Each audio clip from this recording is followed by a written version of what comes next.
So glad to have you all back with us again this week. This has been a tremendously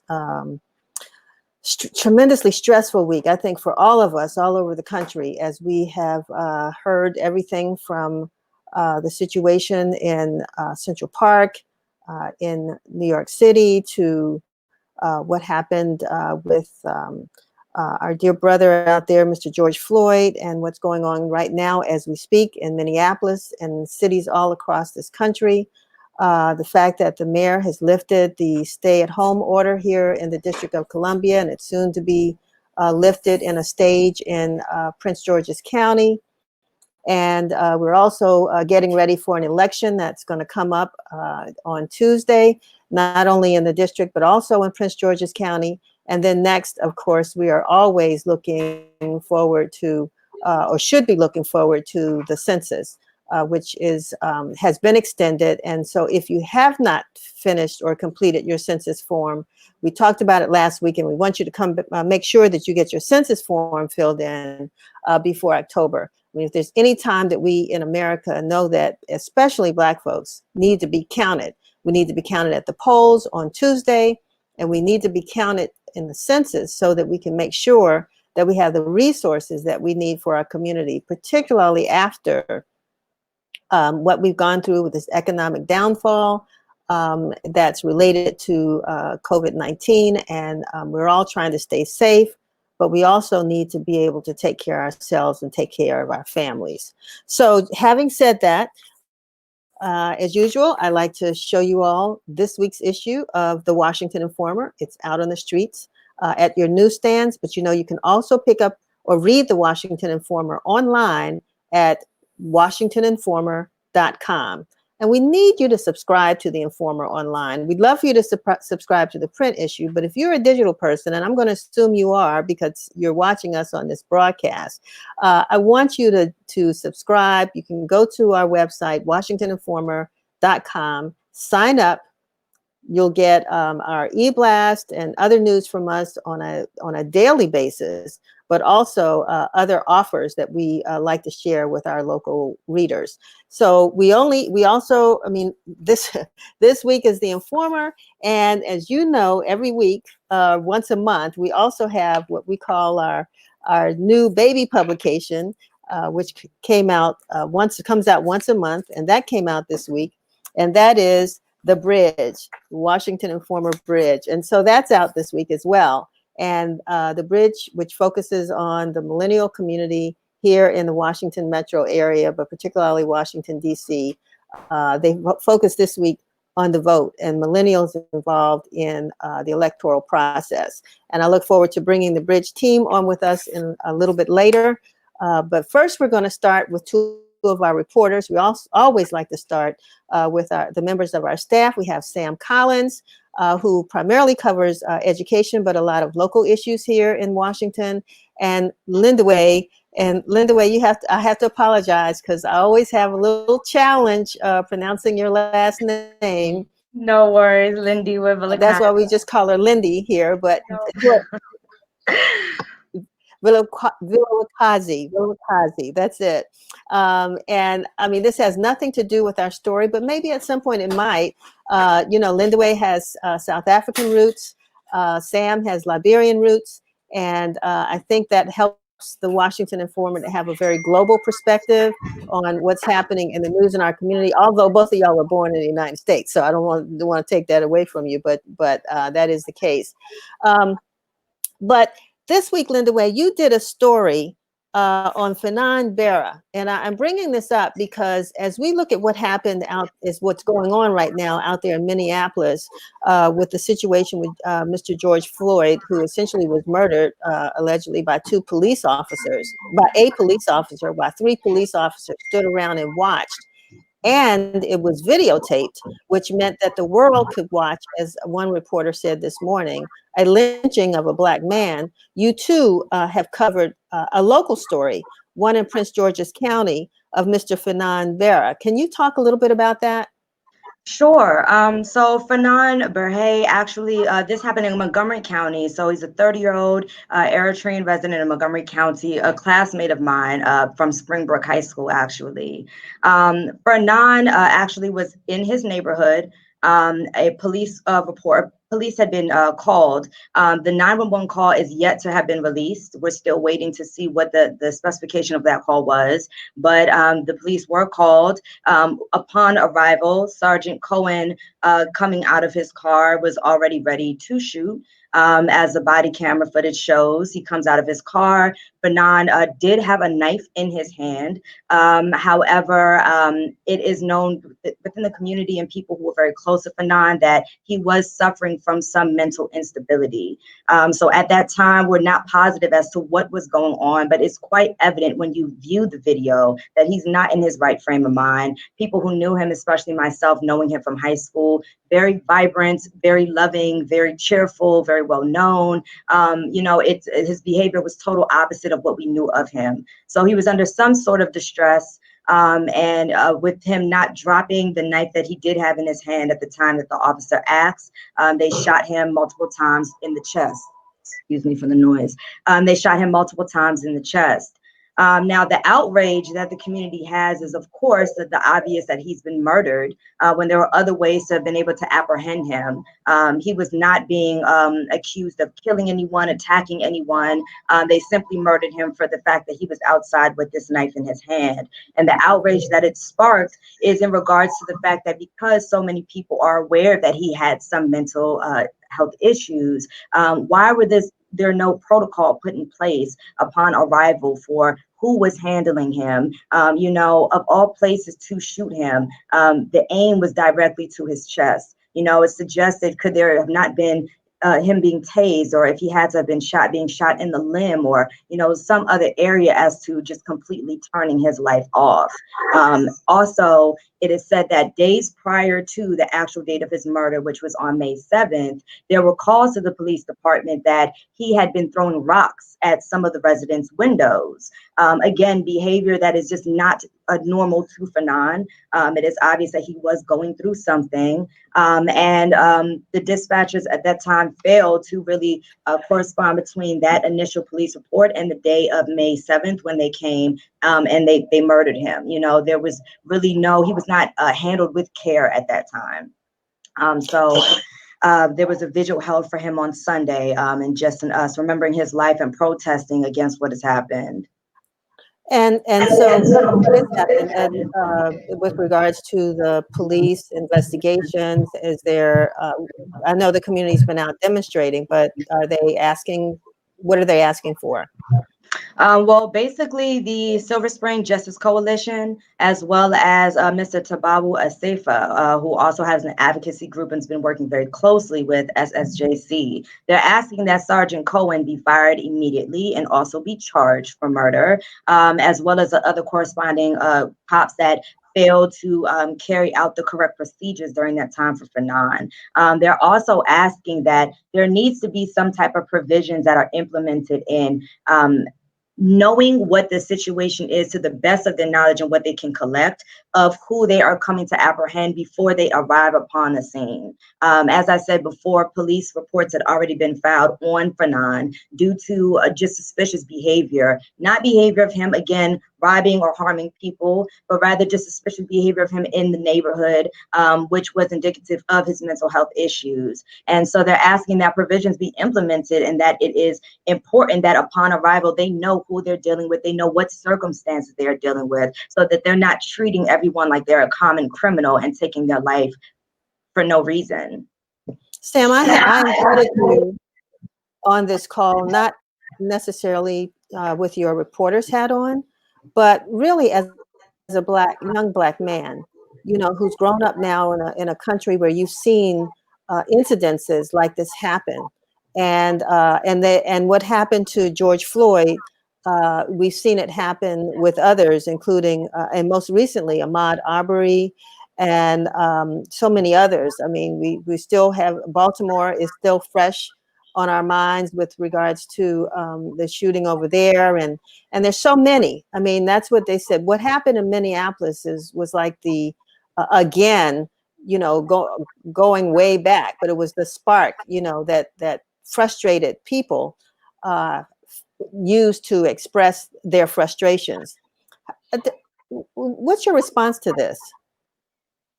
Uh, that's a loaded question, and I'm not saying that against you. I'm just saying that because I've been trying to elicit a reaction out of myself since these incidences went down, and that's frankly because I am of the knowledge now that as a black man living in the United States, a country that was built on enslavement, that was built on thievery, that was built on marginalization of non-white people, that I, as a black man, I have no chances of depending on a government that was not designed for me in the first place. So when all of this happened in the last few days, my frustration wasn't initially with the officers or with white allies, so called, who might not be speaking out against these atrocities, but more so with my fellow Black African people who continue to appeal to the moral consciousness of an entity that has no moral consciousness. At this point in my life, being 30 years old, I'm going to be totally transparent. I'm of the mindset that we must no longer appeal to the consciousness of those people who have no consciousness, and at this point in time, we must turn inward, become more self determined, and think about ways we can mitigate the circumstances of our enslavement in this colonial society. If the white man and the white woman are to have their own militias, if they are to organize on behalf of themselves and agitate the government for what they want, then why is it that we can't do the same outside of the Democratic Party? People are not looking at this, they're looking at this as isolated incidences of police violence and not in the context of the beating physically and verbally and proverbially and metaphorically and whatever else that black people have time and time again. Just last week, Biden put us in a corner and he said he questioned our blackness for questioning whether to vote for him or Donald Trump. That to me is just as violent, if not more violent, than what happened to George Floyd, because of the fact that in him doing so, he alleges to be our ally and at the same time is lulling us to sleep so that come June 2nd and come November, we'll vote for him again just so that things won't change.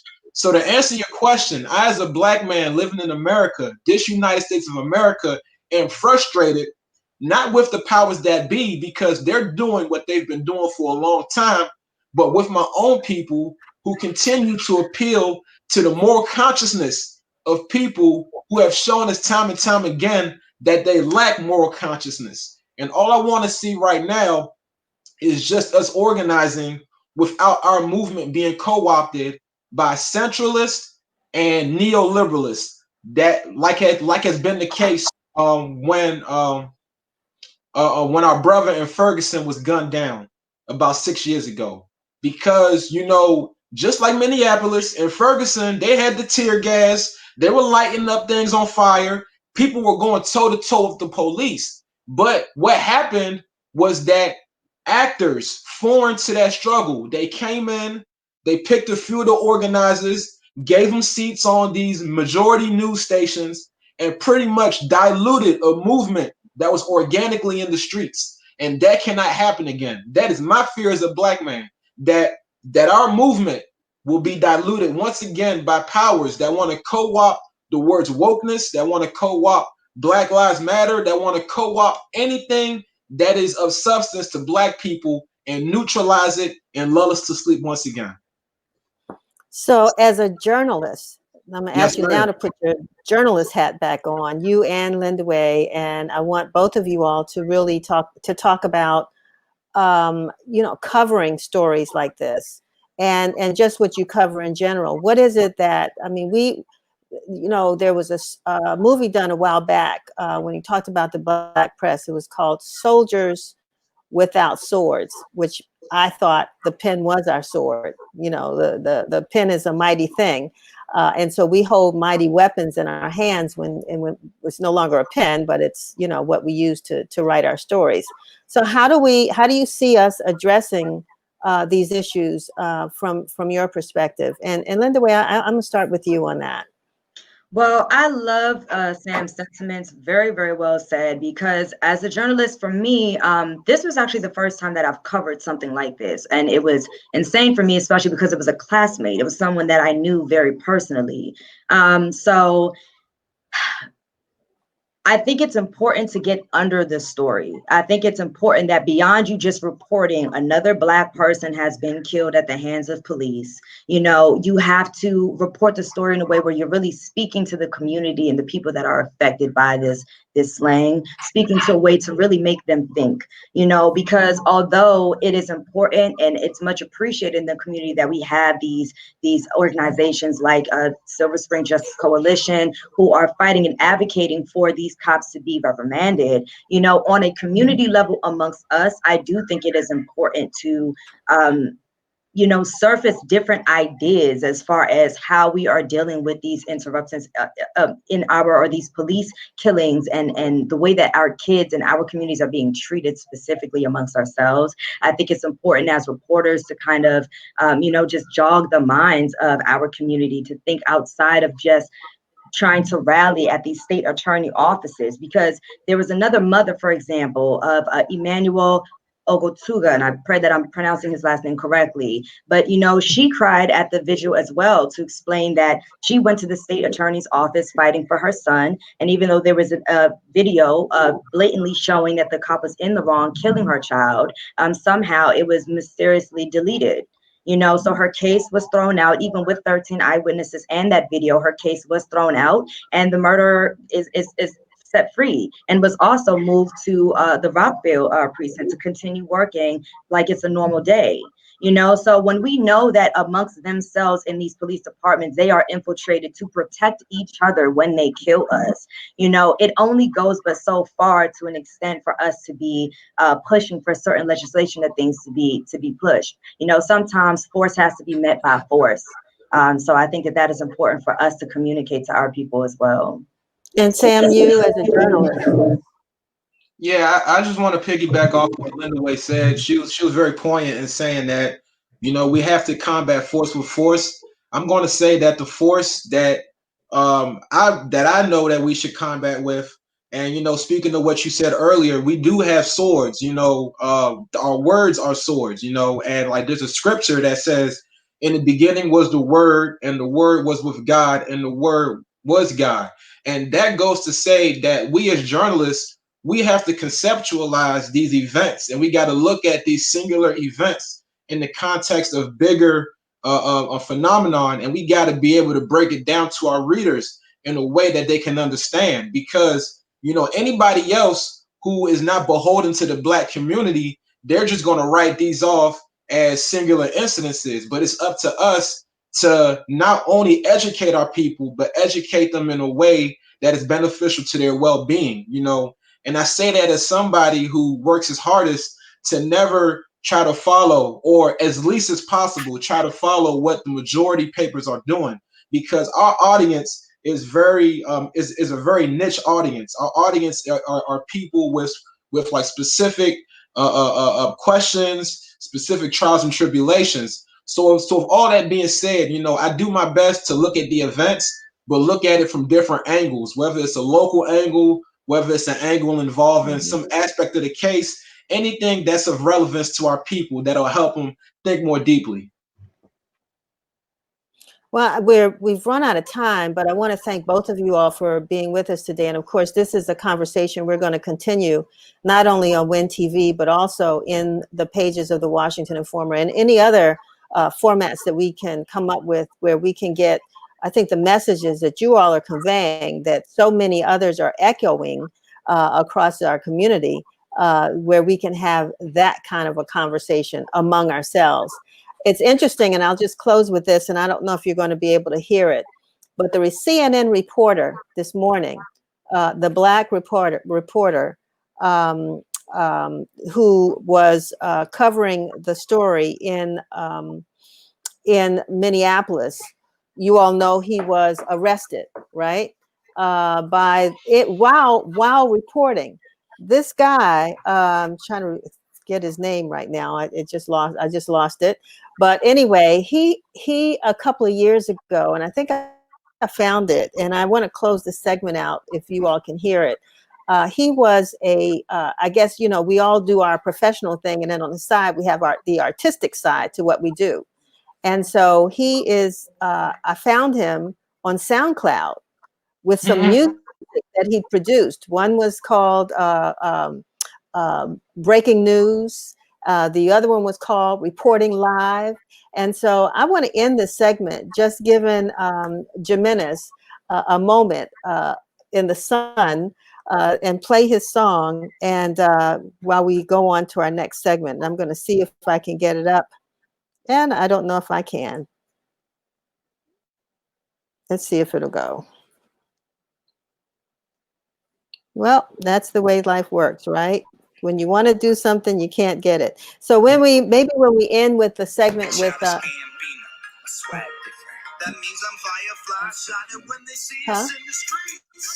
Can you hear this? Yeah. That sound? Oh wow.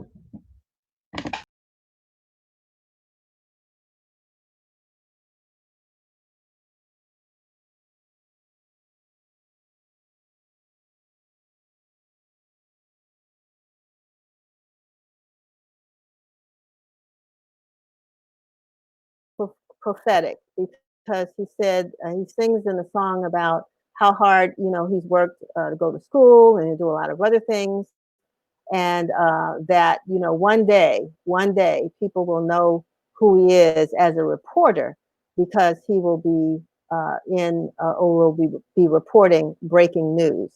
And it was so ironic this morning for anybody who was watching CNN for them to stop with breaking news to have his song, his a photograph of him being arrested by the state police in Minnesota State Police. So anyway, I want to thank Sam and Linda Way for joining us, and we're going to move on next. I think we have a slight little commercial break, and we'll be back in just a few minutes.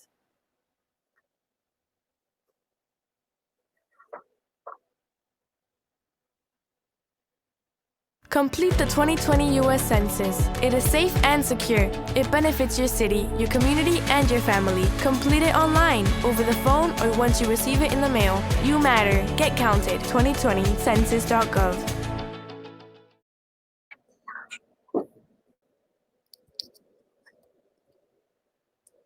Okay, we're back. And that was a quick little couple of minutes. I'm so happy to have always happy to have our reporters with us because, we have the jobs of reporting the news, but we also have our own personal feelings about life. And so it was good to have both Sam Collins and Linda Way with us. I'd like to also bring on now, if we can find her. There she is, Dion Bussey Reeder. Good afternoon, Dion. Good afternoon, Denise. How are you? I'm doing great, doing great. You are the executive director of the Far Southeast Family Strengthening Collaborative, and one of the hardest working women in Ward 8 or in the city, because you sought you've had political aspirations, your hat changes, you've been an entrepreneur, but it's all based upon your desire to be a community servant, to help folks in the community. And so now you're wearing the biggest pair of boots probably that you've ever worn over there at the Far Southeast Family Strengthening Collaborative at a time when you couldn't be needed more. So talk a little bit about what you all do there at the collaborative. Well, we've been around for 24 years. The Collaborative is one of the longest standing nonprofits in Ward 8. The work we do is really with families and children. Our goal is to really provide opportunities for families to be successful. We work with families as well as seniors. We try to meet families where they are, provide them with opportunities for housing, employment, from everything. We do a little bit of almost everything now as it relates to families. We also do violence intervention work with our partners. We do work with Martha's Table in terms of providing services for food relief. We do work with the Anacostia Bed and our business community. We know how important the amenities are in our ward. We provide services for our schools. We're actually engaged in preventing truancy for our families. So we're in 13 schools in Ward 8. We manage the Congress Heights Senior Wellness Center, where I'm so excited about that. That's a great opportunity. We have some very robust and active seniors in Ward 8, and they keep us on our P's and Q's. One of the other things I'm excited about, we have a credit counseling and financial literacy program that we're actually helping people buy homes. And economic vibrancy for me is extremely important. I believe that's one of the quickest ways for families to come out of poverty. So that's our goal. So since this pandemic came upon us and the cities had to close down and people have been impacted economically, and our kids have been impacted as far as education is concerned. I mean, nobody in the city has been unaffected by what this virus has brought on. What kind of pressure has that put on your organization to keep up with the needs of the community? That's interesting. I think we're working harder than we were working prior to this pandemic. I know we're putting in, my team, we're putting in about 14 hours a day, and that's at least 6 days a week. It's been very, very challenging. Our families are hurting. One of the things I've said repeatedly since it started, as a country, we don't plan for poor. We don't plan for poor people, and even moving everything virtually. In our community, in Ward 8, a lot of our families use their phones to connect virtually. A lot of families don't have laptops. You know, in my home, this pandemic has made me look at a lot of things differently. I have 3 laptops and a desktop. But when I look at the families we serve, many of them don't even have a desktop, not even a laptop, a tablet. So when you're looking at that and having to access things virtually, also in addition to that, just having access to resources. We have 1 grocery store in Ward 8, 1. And you're talking about people having to get resources from that store, 75,000 residents. So in addition to the regular ongoing work we have to do to stabilize families, now what we're doing is ensuring that families have food, ensuring that families have the basic necessities so that they can live, toilet paper. I mean, those things we never thought we would ever need as much as we do today. So we have teams that are doing care packages. We're doing delivery of food. We've now given out in an access of about, no exaggeration, over $40,000 in gift cards so that we can make sure that our families are getting fed on a regular basis. We have small children that we're responsible for. So looking at all of those things, it just made us look at how we do this work differently.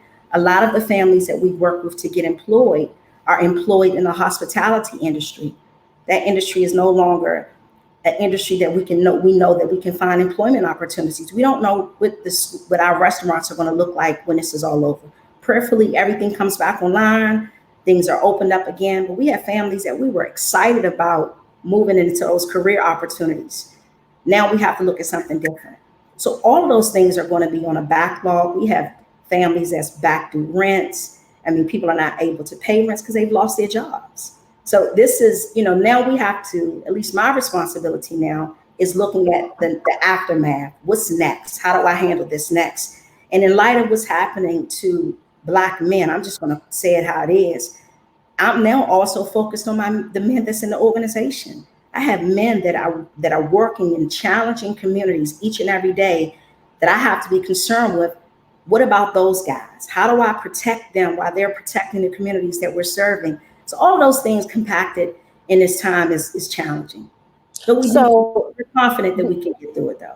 Right, and that's where I wanted to go before we have to close. But the biggest question, I mean, I got an email the other day that talked about all the companies that are hiring. Of course, Amazon was at the top of that list. I think for us, you know, and I say that as a resident in the community that you serve, you know, transportation is a big issue. But there's this whole list of companies that are hiring. Have you? What are you seeing, or have you been able to partner with any of them to place people in any of these jobs that they claim are out there? So it's a couple of layers to that, and I don't want to sound. I really try to look at the glass half full all the time. So I'm positive. I feel great about the fact that we're going to recover from this. Denise, I try to be as innovative as possible. One of the things I share with my team is, if we've been doing this way for 20 years and we haven't seen the results that we know, let's try something different. I'm okay with that. Nothing beats a failure but a try. So let's try something different.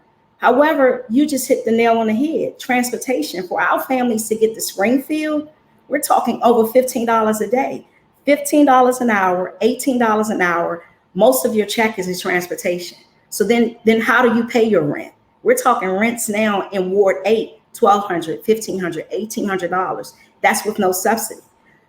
And subsidized rents is $1,200. So we're talking about a family of 5 living off of the $18 an hour job at Amazon.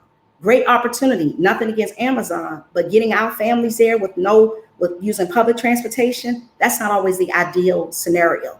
So we have to look at opportunities that does not require for the majority of their check to go straight to transportation. So we work with them around that. We work with opportunities, and yes, we do partner. We have relationships with every training institute in the ward. In addition to that, I'm really big on, I don't want families just walking around with a whole bunch of certifications and no job. And then I want people to have career opportunities. I want them to have what you and I have. I think that opportunity is still there. Jobs are fine, but opportunities for careers, we want to introduce people to career opportunities, even in their 30s, even in their 40s. It's never too late. We want people to be able to strive to take care and sustain their families. I want us to get out of this mindset that people in Ward 8 want to be poor. That's wrong. That's a misnomer. That's not true. And we're going to stop saying that about Ward 8. And I'm not okay with that. So I don't know if you all are there, but how could people contact you if they wanted to? Oh, we're open. Yep, we're open. You can call our regular number, 202-889-1425. We have essential employees that are out every day. You can reach us on our website, www.fsfsc.org. We're on all of the social media outlets. My staff is out every day. We do have essential employees that are in the community. But if you call our number, any service that you need, you'll be able to receive. People can call us on the weekend, even after 5. You'll be able to speak to a live person. Dion, thank you so much for taking a couple minutes with us. And, you know, we're trying to promote this and really to support nonprofit organizations like yours. So we have to talk some more and figure out how we can support your organization as you go out and support the community. We really appreciate you taking the time. Thank you so much for having us. We're looking forward to doing more with you. All righty. Thank you. Thank you. Bye-bye. All right. So, you know, there are lots of organizations. Far Southeast Family Strengthening Collaborative, like I said, has been around for a long time. I think Dion Reeder has done a yeoman's job or excellent job over there, trying to continue to serve the community, which is the tradition of the organization. And there's so many that are in this place of having to serve communities that are really in need. And another one of those organizations is AmeriGroup. And I'm happy to bring on now Sharmika Martin, who is with AmeriGroup and is a real, again, fighter for making sure that people have the resources that they need, particularly low-income residents and seniors. Sharmika, welcome to the show. Thank you so much for having us. We're excited to be here. Yeah. So I'm going to start with the second question that I asked Dion, and that is, you know, with this pandemic and the impact that it's had on communities, what kinds of pressure has that put on AmeriGroup, and how are you all meeting the needs of your clients? Sure. So it's definitely put a lot of pressure, but it's not something that I can't say that we weren't ready for. At AmeriGroup DC, we're really focused on servicing the whole person. So the things that she mentioned, transportation, employment, workforce development, housing, all of those things are already on our radar. The biggest changes have been making sure that we have some type of virtual way to get these things to our enrollees and to our members. And so that's been the biggest hurdle that we've been overcoming. So Zoom meetings and live health online with our providers and things like that, making sure that prescriptions are easily accessible. Those are some of the changes that we've had to adapt to with the COVID. Now you're the manager of the Medicaid plan Yes, ma'am. marketing, and so you are. I think you all are really trying to get people to make sure that they apply for their benefits, and you've come up with some new initiatives as it relates to that. So share that with us. So we have a few things, like I mentioned, that are already in place that we just want to make sure that members are aware that they have access to. So one of my favorite are the $15 and over-the-counter prescriptions. So you can go to your CVS, you can contact your PCP, and you can get access to things like diapers, wipes, lotion, soap, toothpaste, things that you would buy over the counter at a pharmacy-like setting. You can get that. That's $15 every 3 months per member. We also Mm. offer, if you're in need of food, contact your health plan. We have food resources available. We've been supporting a lot of the nonprofits in the area to make sure that these things are available for the community at large, but we do have things in place specifically for our members. Transportation is always a hot topic. We do have community based transportation available. And then one thing that I'd like to mention, since it is Mental Health Awareness Month, the mental health is a huge topic. The health emergency has just really amplified that. And so there are a couple of different resources that I want to make sure that I mention. Psych Hub is one of them. Psych Hub is available to anybody. You do not have to be an AmeriGroup member to access it, and it allows for you to have that live consultation over the phone or a video with a therapist or a psychologist or somebody that can talk you through however you may be feeling or the things that you're thinking. And so I want to mention that one. Live Health Online is also something that we rushed to get out in response to COVID, and it allows you to see a physician right from your home. We also have psychologists and therapists available on that platform as well. They're not as immediate, but they are available, and you can make an appointment to see them right from your home. Um, Go ahead. Now, I was going to ask how you're able to make these services available to non-AmeriGroup members. I mean, it's a good thing because, you know, we have a community that's really in need, but how are you able to do that? So Psych Hub is a collaborative effort. It's a lot of different health plans really coming together to service the community. And so that's how we're able to make that one available. Live Health Online is available just to AmeriGroup members, and you do have to enter your our medical ID information on that one. What percentage of the local community, though, are you all serving? If you So could. I would say that majority of our population, of course, resides in Ward 7 and 8, and we Mhm. probably have about 20 to 30% of that Medicaid population. And have you seen a greater demand from your members since, let's say, February or March?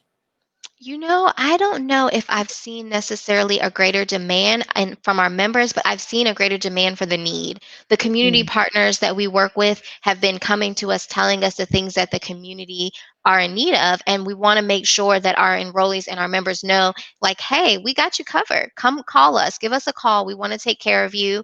And we want to make sure that you guys are doing okay. So I think that one thing, DC is already so generous with their Medicaid that being in DC and serving the Medicaid population really allows us, again, to service the whole person. So things that you may not have thought of to come to your Medicaid plan or your insurance plan for, come, come. Just ask us, and we'll see what we can do. That brings us to our other platform that we want to highlight, which is Aunt Bertha.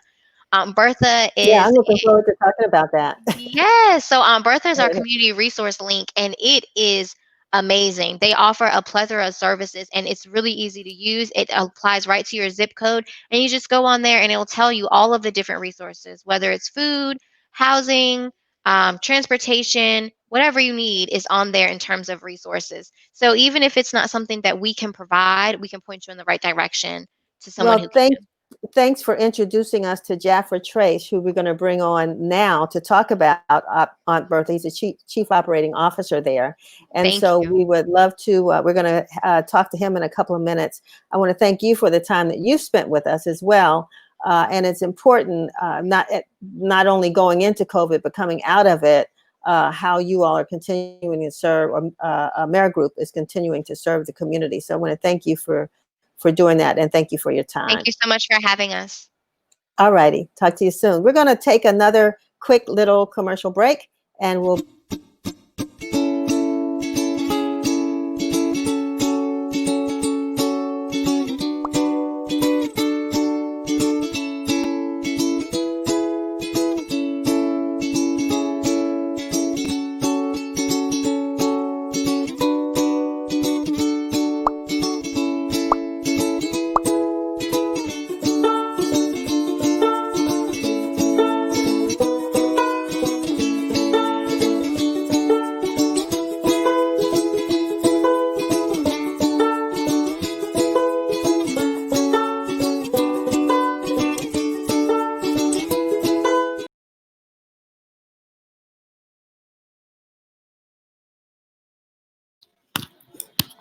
Thank you. That was a great sort of segue into our conversation with Jaffer Trace. How are you?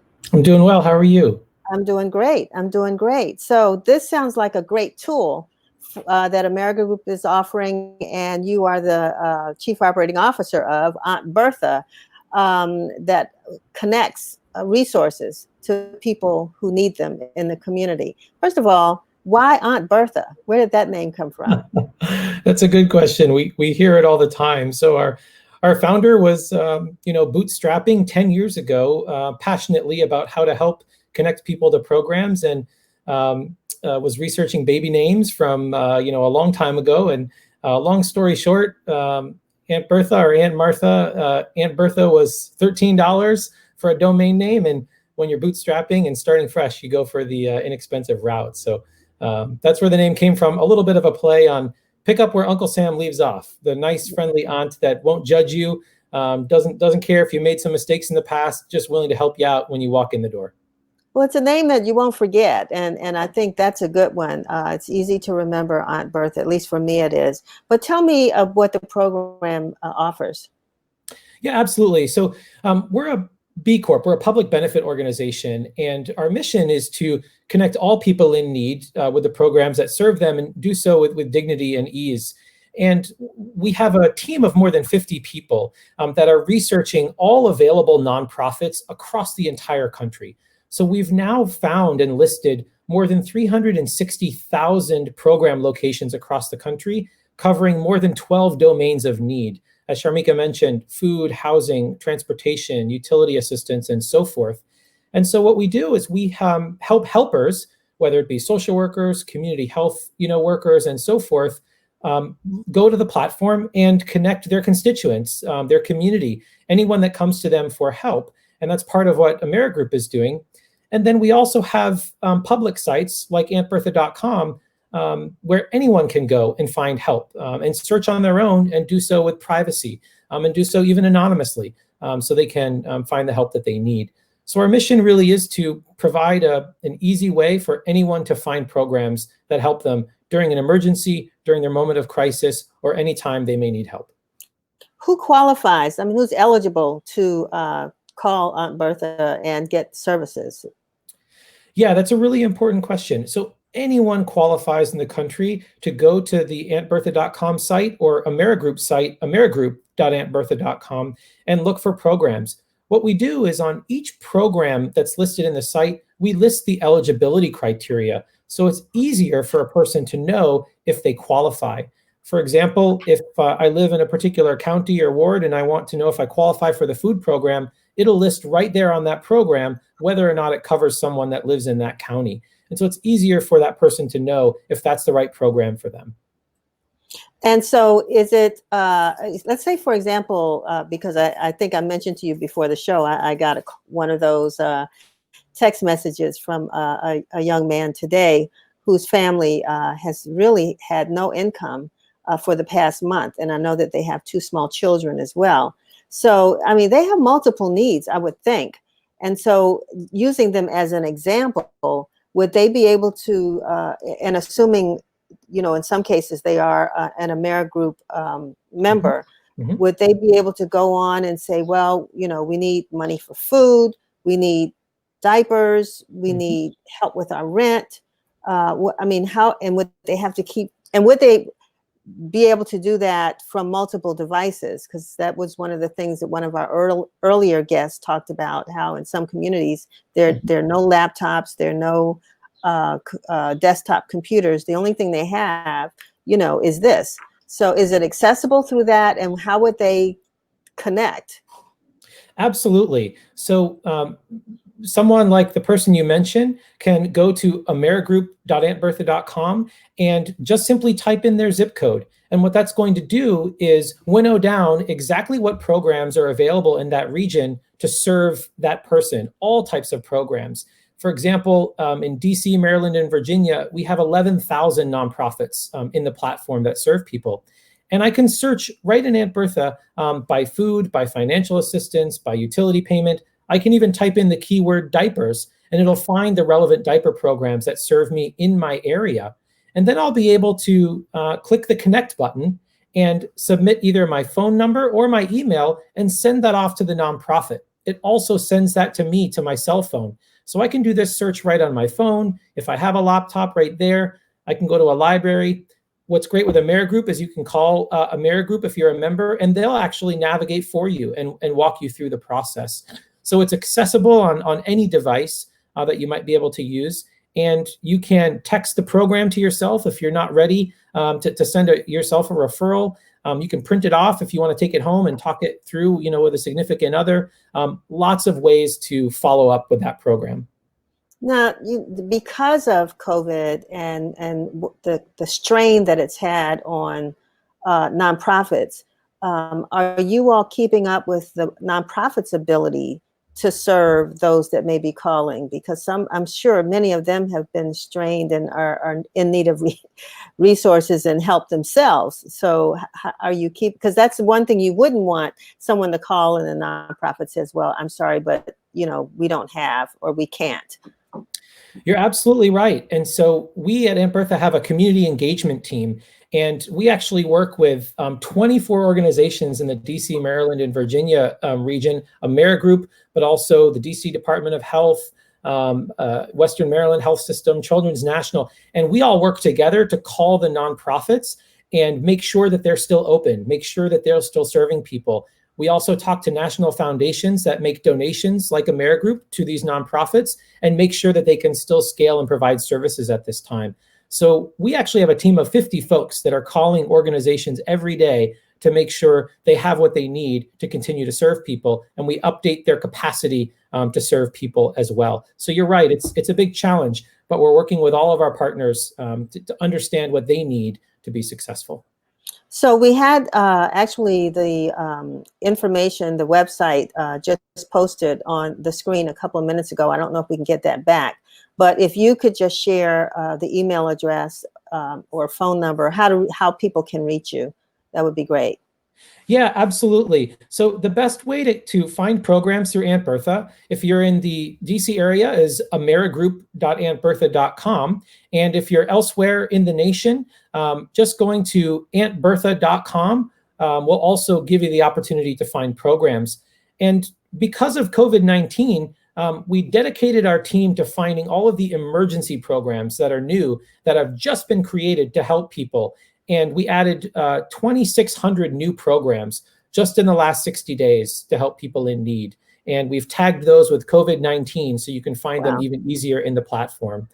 So you can go to either of those sites to find programs and connect directly. Well, it's so great to have you all as a part of the army of folks who are the good guys that are helping to serve the community, because our communities desperately need it. And that's going to be long term. It's not going to end when the stay-at-home orders stop. We may be looking at this kind of financial need for a couple of years. So hopefully you all will continue to be out there to provide that kind of support to the community. Absolutely. We saw just in the last 90 days, 40,000 searches for help in Aunt Bertha, Wow. in just the DC area alone. So it's sobering, and we see what people are looking for, and that helps us reach out to the nonprofits as well. But you're right, this is a long-term project, and we have to help people and help the nonprofits serve. So we really appreciate you, taking some time to have us share today.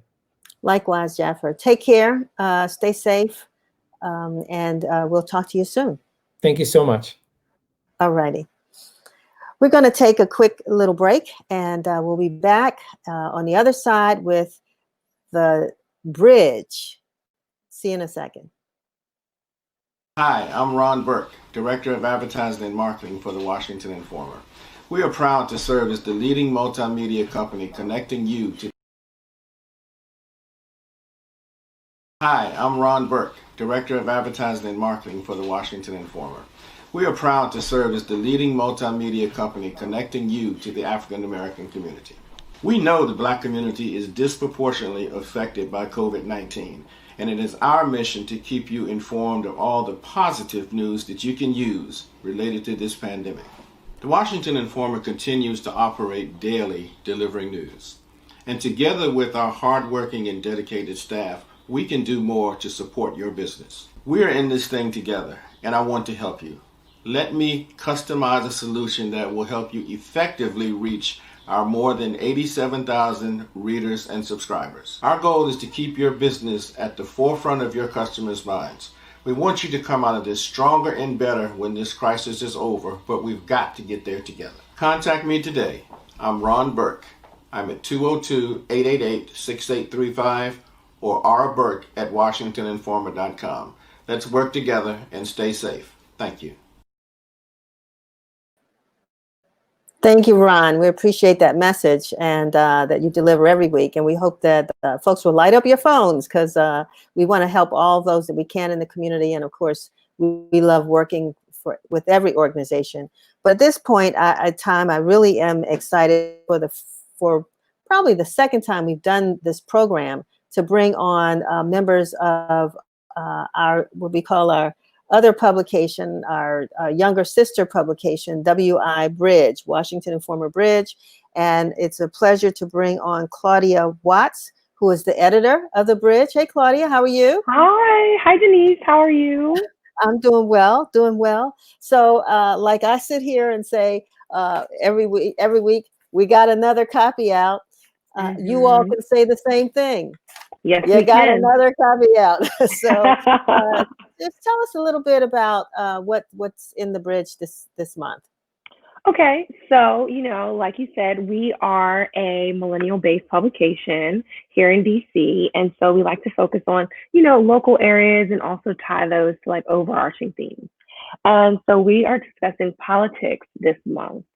And so we start off with just kind of like a little exploration into what it's like to campaign during COVID. And so that's written by one of our writers, Marcus Dowling. And so he interviews two potential candidates that have had to get creative about how they connect with voters, given that we're social distancing right now. We also did a Democratic millennial candidate lineup, which is written by Sherelle Swain.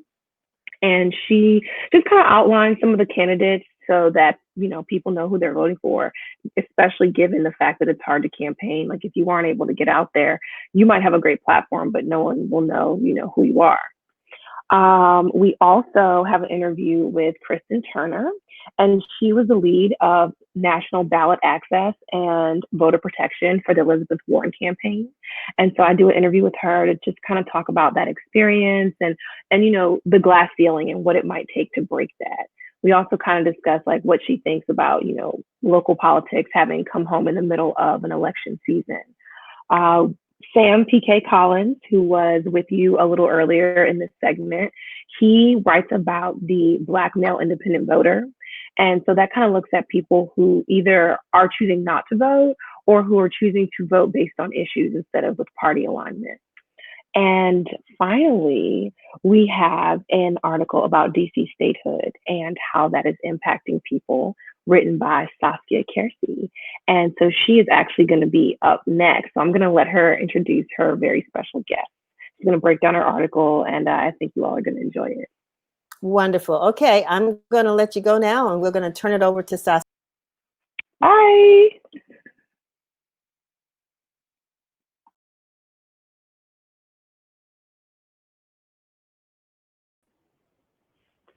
Hey.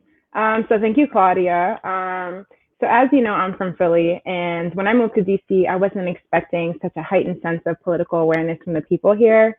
I mean, people care about their city council, they care about who's representing them. They're demanding things in a way that I've never seen from their local politicians when I was in Philly, and it's inspiring, really. So I'm excited and honored and proud to be a part of this conversation.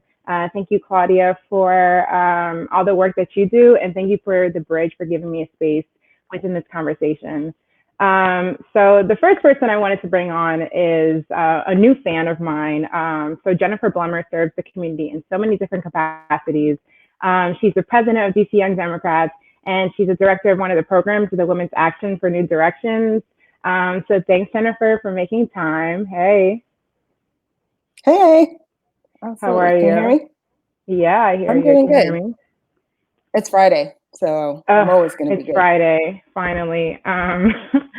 So today, DC opened up, and even though they have the highest rate of coronavirus positive cases, they started their first phase of reopening. So are you about to be at Bottomless French this weekend? Absolutely not. I have pancake mix right here at home. I won't. I know that people have been waiting to get back out there, mainly because people want to just get back to work. People have bills that have been piling up, rent that's been piling up, eating into savings. And so I know people want to get back to work.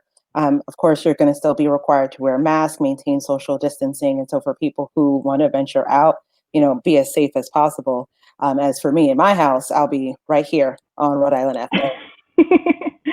Yeah, I also will be. So if you wanted to do like a virtual bottomless brunch, we can organize Yes, something like that. that's actually the new wave right now is virtual everything. So I'm fine to do that. Yeah. Okay, so I'm going to put some time in your calendar. But I wanted to kind of dive into the conversation about DC and statehood and the coronavirus. So in February, DC Young Democrats wrote an article saying that statehood for DC means a brighter future for young people. So I wanted to know, in application, what does that look like? So statehood for DC first means just control over our local budget. When we're talking about some of the things that our council cannot control, like what does that mean for us? That's, in an inability for DC to provide for reproductive services, for us to regulate and tax the marijuana industry. I mean, say what you will, other states have done it and they've been able to pull revenue that's going to be able to help them in this COVID recovery. When we're talking about the services delivered by different agencies, not being able to control our local budget, even though we are paying into it. We have a higher population than Wyoming, and I believe another state. Like, we are still kind of stuck in this quasi state of autonomy, which doesn't allow us to really determine how we want to move forward. And we're talking about young people who want to contribute to the city, that want to be a part of the growth of the city. Like, well, we need to be unshackled so we can do that. Yeah. So you mentioned like population, so I want to shake it up a little bit. So what would you say to somebody who said that it doesn't matter if DC is a state, I'm from New York and I want New York City to be a state. What makes DC different than another city who would want statehood? I don't know if it's something that makes us different, at least in my view. I mean, I think if we are people who are paying taxes, both federal and local, like, what is it about us living here that wouldn't allow us to have the same representation as somebody from New York? I think people who don't have an understanding of what the district is think we're all somehow just living in the White House. We are not. There are, of course, parts of, we're not. There are parts of DC that are federal property and there's parts that are not. Yeah. So what is the argument that if you're living in DC, you shouldn't be counted? I don't sleep feet to face with Donald Trump. Like, I live in Ward 5. And maybe for which the is best. not, And it may be for the best. But like I am paying federal and state taxes. And so if I'm paying into those taxes and my government that I vote for doesn't have full control over that, then what is the argument for not? Is it because you don't want an extra star on the flag? Do all of you even know how many stars we have? What's truly the argument? Yeah. So we've discussed this a little bit in the article, but let's be real. Why has DC not yet achieved statehood, in your opinion? I mean, and I'm going to ask the same question. Can I say racism? Yeah, I mean, you can, girl, let's go there. Yeah. Okay, I mean, racism is a starter. I mean, if we're considering some of the conversations that's happened at both the federal and state level, as far as why DC hasn't become a state, a lot of it is partisan politics. It's just the general knowledge and I guess fear from Republicans that if DC becomes a state, it'll be a Democratic state. It'll have 2 Democratic senators, and they just don't want to lose control of the Senate and what that could possibly mean for the future of the Republican Party. As far as just the general history of DC as a Black city that has been very much about Black self-governance, I think that presents some sort of fear to people if Yeah. they believe that like that's not what the direction of the country wants to go in. I think one of the conversations, and I was listening earlier to some of the previous speakers, one of the things I wanted to point out about the protests and riots, demonstrations that are going on right now is that people are just kind of tired and fed up and they want that feeling of self-governance. So what does that mean if we are a, mocha city, latte city, whatever you want to call it? What does that mean if you now have an additional 700,000 people who want to be able to govern themselves accordingly? If we do this, then are people now going to look at Puerto Rico and Guam and the Northern Marianas Islands and all Yeah. of these other territories that the US has to say, like, well, wait a minute, we let you all have it. We're not going to let everybody else have it so that they can Right. continue to ravage their resources. Yeah. So how would DC benefit from becoming a state outside of like representation in Congress? I mean, again, it's just that control over our budget Yeah. going forward. The COVID recovery plan, it's going to be long, just, and not just for us, but for the surrounding areas, for pretty much the country. Like, what is that going to look like? And if we're trying to figure out what are the best ways to kind of like help generate revenue, help kind of take control of our economy, like we're going to need all resources available to us. And that's going to require our government being able to control that, being able to provide services, to have them paid for us to be able to like manage that in a way that's going to be effective for us. Yeah. And what are some things that you and DC Young Democrats are doing right now to advocate and shine light on this issue? Absolutely. So we're always putting the issue of DC statehood in front of our members because I know because we serve like younger populations, people who just might be moving here, they may not know what DC statehood is and like why it's important. And so we want to make sure that we're constantly talking about it in a way that like makes sense. Again, me moving here in 2009 with like no knowledge of it, like I'd never thought about it as an issue. I was very ignorant to it. And it's been in that process of getting more involved, me seeing like why it's more important. So we've been really focusing on educating people on that, putting that on our website, putting it on our social media, making sure to like have people be at statehood hearings on the Hill when they're having it, and just in general encouraging people to know about it. Yeah.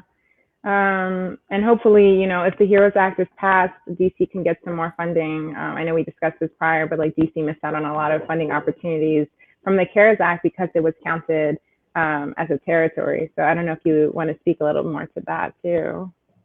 Yeah, and again, just kind of looking at the mayor's reopen plan, some of the budget cuts, trims, however you want to call it, that she's proposed to council and council's going to have to work through. Again, it'll be better for us long term if we have everything that we need at our disposal in order to do that. Like I mentioned, a lot of states are going to have to figure out like what is going to be the pathway forward for them.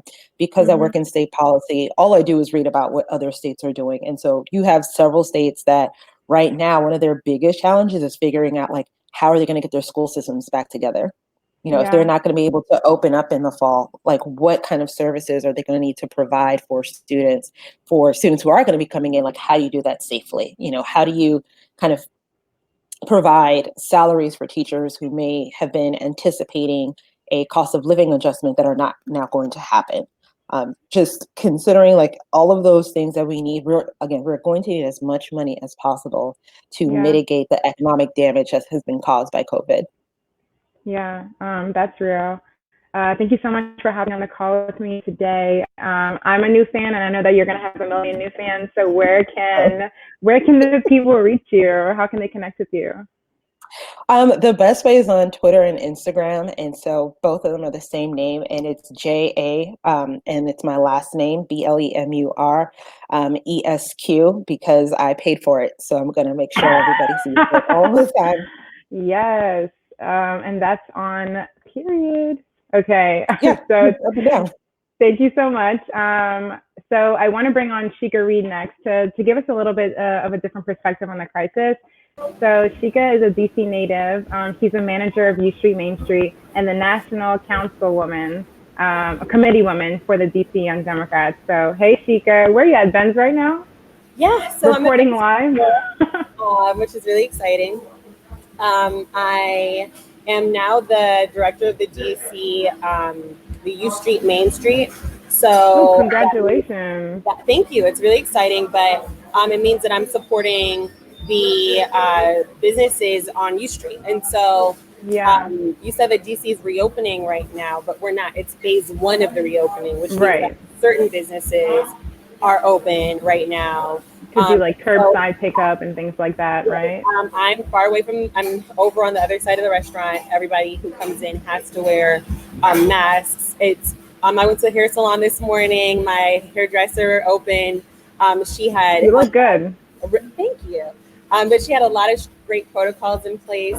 She sprayed down every single door handle. She had every person put their jacket and bag in a room, and then she puts your cloak on you. Everything you use, she wipes down. Everywhere you sit, she wipes down immediately. Yeah. So it's really kind of like a soft opening for a lot of businesses to have the opportunity to be able to figure out how to operate.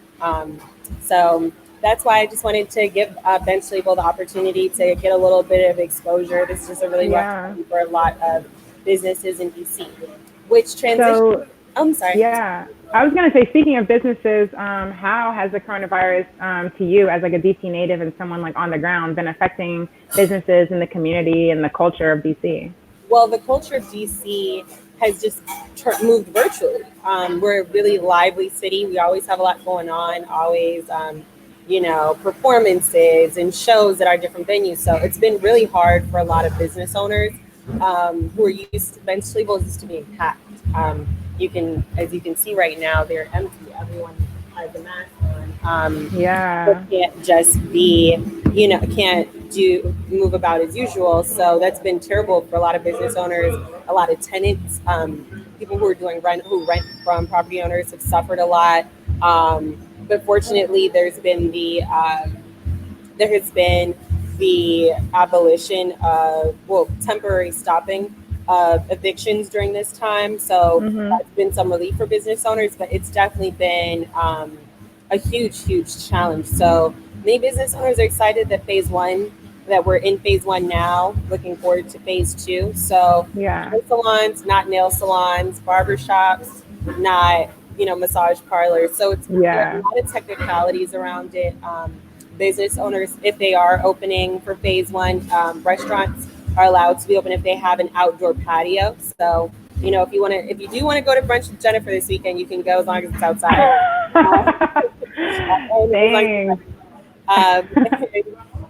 But that's like a main, but those are just some, trends we're seeing. Around your conversation about DC statehood earlier, one big thing is that if DC were regarded as a state, then we would have received a lot more money in the stimulus package. And so that money would have gone straight to businesses so that businesses could get grants and could be able to get free PPE, face masks, hand sanitizer, and disinfectant from our local government. But because we weren't regarded as a state, we weren't able to get the materials that businesses need to really handle these different phases of the reopening. Yeah. So I kind of want to pivot a little bit because Black people have been losing their lives recently in the most horrific way. And, as history would prove, this is not something new. And I don't know if you saw the video of a group of people that was defending a Black man from getting arrested from the police. And they refer to it as DC's anti-Black war. So I'm wondering, do you think a rebellion similar to the one that happened in Minnesota or Minneapolis could occur in DC? Do I think something like that could happen? Yeah. I think something like that can happen anywhere where police are, and where police are, where we. And I think one thing that's unique about DC is DC has a history of having a very active, very politically active, very affluent, very influential residents. But also we have every income bracket that you could imagine. So DC's police force has had a lot of very aggressive, very serious lawsuits. So they don't tend to be as aggressive as you see in other places. But I think that video that we saw showed that it is possible, it can happen. That situation could have escalated very quickly. Yeah. I saw another video where it was some guy, the police had come to some public housing, and it was some guys, talking trash to the police officers. And the next thing you know, a police officer yanked the boy, slammed him on the ground. And I saw that. And just the fear of a resident, knowing that your tax dollar, every time you buy something in DC, you pay taxes, and those tax dollars are going to pay for the police force. Yeah. That police force can decide that, they're bigger than you, they're stronger than you, they're more aggressive than you in any moment. I think that's terrifying. That's something that we're all terrified about, because when you see those, I see myself, I see, my friends, I see my family members, I see people who I love, and, know that potential, the potential for that is real. For that level of violence is very real. Do you think, is it time for DC to start getting radical about statehood? Are we there yet? I'm not the one. I think that desperate times call for desperate measures. I'm not going to say that we need to be rioting in the streets, and definitely not going to be the one to say go, burn up some trash cans and all that stuff. Yeah. What I will say is apply pressure. Pressure has a lot of different looks like a lot of different ways. It can be petitions. It can be call banking. Phone bombing. It can be showing up in someone's office with all the petitions. It can look so many different ways, and I think that rioting is one part of a larger machine in terms of a movement. So when you see a movement, it's not just about don't get angry, get active. If you're angry, you feel like you need to go out there for a few minutes and you need to scream, do that. But then come back in and think about what phone calls do I need to make? What letters do I need to write? Who can I pull in? How many people can I get to sign this petition? And so that's one thing that I always think, lean on your pride and your sense of your abilities and what you can accomplish. And I think that's what has the most impact. So when it comes to DC statehood, we need to be unapologetic about it. We need to be consistent about it. We need to be in a lot of legislators' spaces, senators and congressmen. We need to make sure that they know that DC statehood is a right, that we're getting a smaller slice of the pie when we have larger populations than I think it's 15 states. So we have every responsibility to be really active to fight for DC statehood. And I love that you're mentioning getting active, especially for millennials and young people to be getting active. Where can people find you if they want to connect with you and get active with you? On Instagram is probably my most consistent. Sheika.reid, SHEIKA.REID. On Twitter, it's the same. And I guess Facebook, I don't know. I probably should do better at branding. Yeah, it's fine. They'll find you on Instagram. Thank you so much, though. This is amazing. Yeah, for sure. I'm a fan of the bridge. Lafayette and Claudia are phenomenal. Saskia, it's been a pleasure. Thank you so much for giving me a platform. Yeah, absolutely. Thank you for stopping by. We're going to bring Denise back on to start our next segment. So thank you again to my guests, Jennifer and Sheika, for coming on. Thank you for the bridge, for having me a part of this conversation. Hey, Denise. Ooh, you're still muted. Oh, really? I'm still There you muted. go. You're Can you back. hear me now? Okay, good, Yeah. good, good. We went through this yesterday, so we're straight. So yeah, you did a great job. I'm so proud of you and so proud of Shika and all of your other guests this morning. You all did a great job, and people love the bridge. So keep doing what you do. Hopefully, we'll get some sponsorship along the way. And who knows, that this may be, I think this will give birth actually to the Bridge's own show, which is what I'm looking forward to, because you all have a lot to say about the future of the city. It's in your hands. So thank you so much for being with us. Thank you. So that brings us to the close of another edition of Win TV. I am so thankful again to Chevy Lassiter, our producer, for pulling this together, and our production assistant, Blair Hardison, who you are going to meet one day, I promise. He's been working with us for the last 2 weeks, and we look forward to bringing you more information. In closing, I just want you all to stay safe. Say prayers for our brothers and sisters out there in Minneapolis and all across the country, for the families that have been affected by police violence, and also the families that have been affected by violence in general. And over in Ward 8, we've had quite a bit of gun activity going on, and it brings police into our lives when they shouldn't be there. So I agree with our first guest, our reporter, Sam Collins and Linda Way, that it's up to us, as my daddy used to say, if it is to be, it's up to me. But more importantly, no one can save us for us but us. Or sometimes he would say, no one to save us from us but us. Either way, it's up to us to do what we need to do for ourselves. And so thank you so very much for being with us, and we'll see you next time.